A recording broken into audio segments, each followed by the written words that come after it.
Assalamualaikum warahmatullahi wabarakatuh. Bismillahirrahmanirrahim. Alhamdulillah hari ini tepatnya hari Kamis tanggal 29 Juli 2021 kita bertemu kembali dalam mata pelajaran simulasi dan komunikasi digital. Dan ini alhamdulillah pertemuan kita yang pertama secara daring.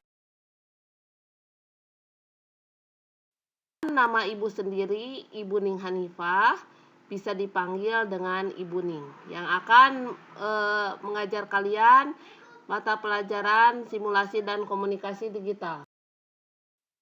Nah, kompetensi dasar untuk pertemuan kali ini yaitu yang pertama menerapkan logika dan algoritma komputer, dan yang kedua menerapkan metode dan peta minda. Kita mulai saja pelajaran kali ini, dan jangan lupa kalian berdoa terlebih dahulu. Berdoa dipersilahkan dan berdoa selesai. Kita awali dengan konsep ide dalam simulasi dan komunikasi digital. Apa itu ide?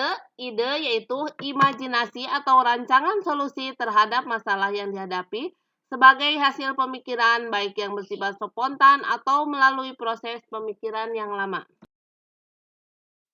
Kemudian, lahirnya sebuah ide atau gagasan merupakan langkah awal menyelesaikan sebuah pekerjaan, di mana konsep dalam membuat ide atau gagasan dalam simulasi dan komunikasi digital yaitu dengan cara membuat komunikasi antar pengguna dengan pekerjaan keseharian menjadi mudah menggunakan perangkat digital dalam bentuk simulasi.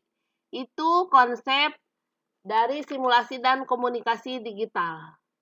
Jadi untuk memudahkan melakukan pekerjaan dengan menggunakan perangkat digital. Contoh, ketika akan menyimulasikan pekerjaan mengetik yang semula menggunakan mesin tik secara manual, menjadi simulasi yang dapat dicetak yang hasilnya sama persis dengan mesin tik. Nah, kemudian, materi selanjutnya yaitu tentang algoritma. Algoritma berasal dari algoritm, yang berarti cara memecahkan dan menguraikan setiap permasalahan dalam hitungan menggunakan alur pikiran yang sistematis dan logis.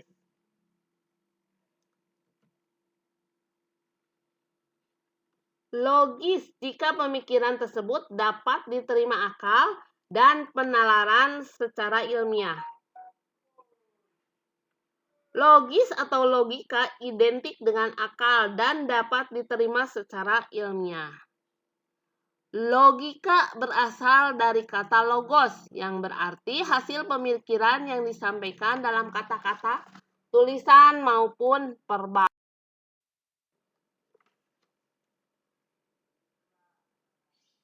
Dalam beberapa penelitian menunjukkan bahwa kemampuan analisis berpikir membuat logika, ilmu eksak, dan perhitungan berada di otak kiri. Sedangkan otak kanan lebih mengarah pada cara berpikir, kemampuan intuisi, membuat ide, kreativitas, seni sosial, dan interaksi manusia dengan sesamanya. Keseimbangan antara otak kiri dan kanan akan membantu manusia dalam menarik kesimpulan setelah menerapkan logika yang dibangunnya.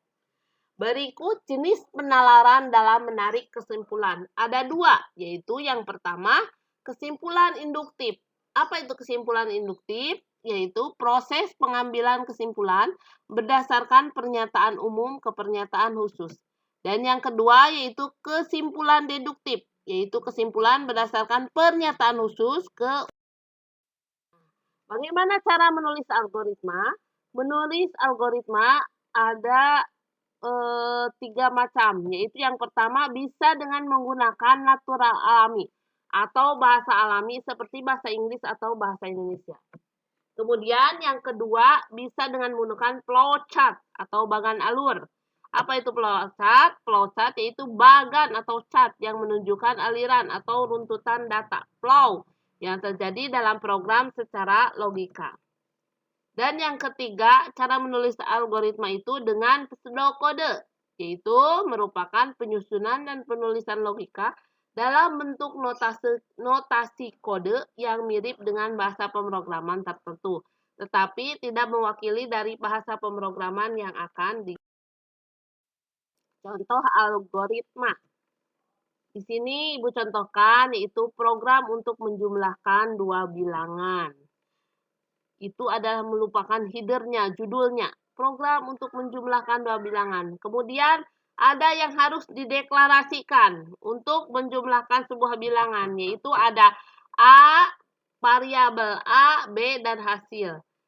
Dengan tipenya yaitu integer. Integer itu variabel dengan data numerik sehingga bisa dijumlahkan. Algoritmanya seperti apa? Yang pertama, beri nilai A dengan 100.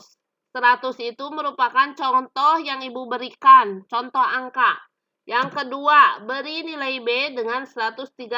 135 itu contoh angka yang dicontohkan oleh Ibu. Kemudian yang ketiga, langkahnya jumlahkan A dan B, kemudian simpan hasilnya di variabel hasil.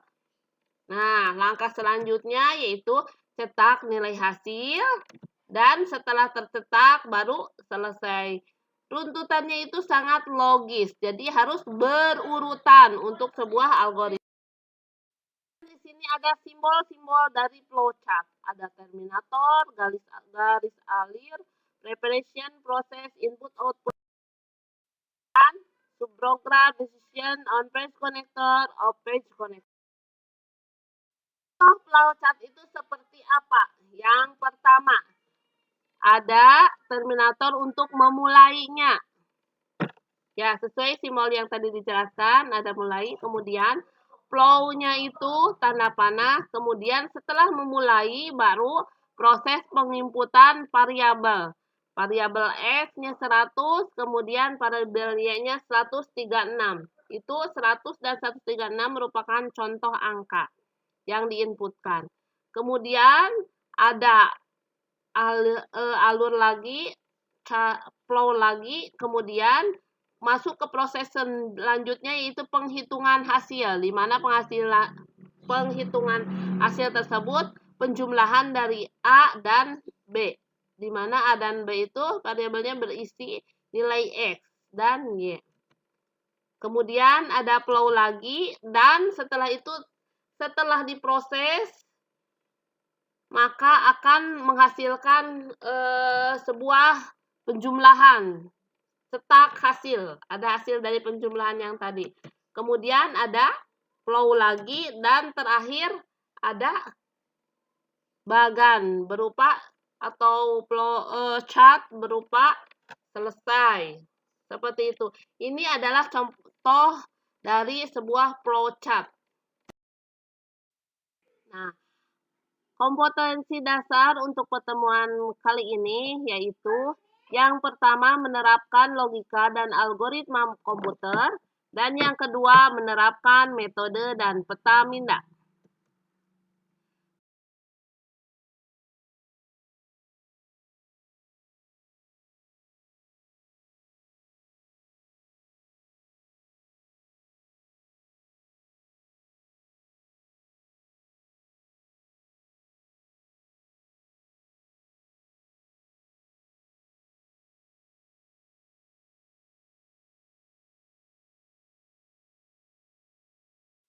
Apa manfaat yang akan didapatkan apabila kita memetakan sebuah ide? Yang pertama, bisa membuat resume dalam ringkasan terhadap uraian gagasan yang tertuang dalam lembaran buku. Yang kedua, mensinergikan kerja otak kanan dan kiri. Yang ketiga, memudahkan siswa menginterpretasikan perancangan struktur organisasi, rencana kerja, dan alur cerita. Dan kemudian yang keempat, memudahkan dalam mengingat hal-hal penting dalam perencanaan.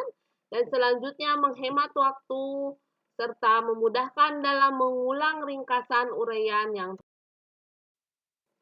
Nah, itu manfaatnya. Sekarang bagaimana langkah-langkah yang harus dilakukan ketika memetakan ide? Yang pertama, menentukan tema utama yang dijadikan subjek atau judul pengembangan peta.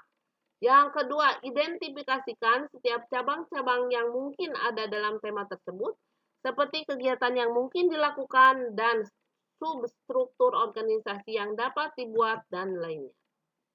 Dari subtema tersebut dapat dikembangkan lagi dengan sub-sub item yang mungkin muncul sehingga lebih lengkap dan demikian materi kita kali ini mengenai pengenalan simulasi dan komunikasi digital, di mana diperlukan sebuah ide atau gagasan, kemudian dituangkan dalam bentuk algoritma. Algoritma harus terstruktur secara logis dan sistematis dan bisa digambarkan melalui sebuah flowchart dan dipetakan ide-ide tersebut yang disebut dengan peta minda. Demikian materinya, semoga kalian bisa memahaminya.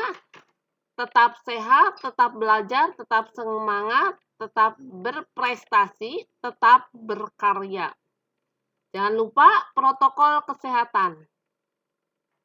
Tidak keluar rumah apabila tidak terlalu penting. Silakan belajar di rumah saja. Tetap semangat walaupun belajar di rumah saja.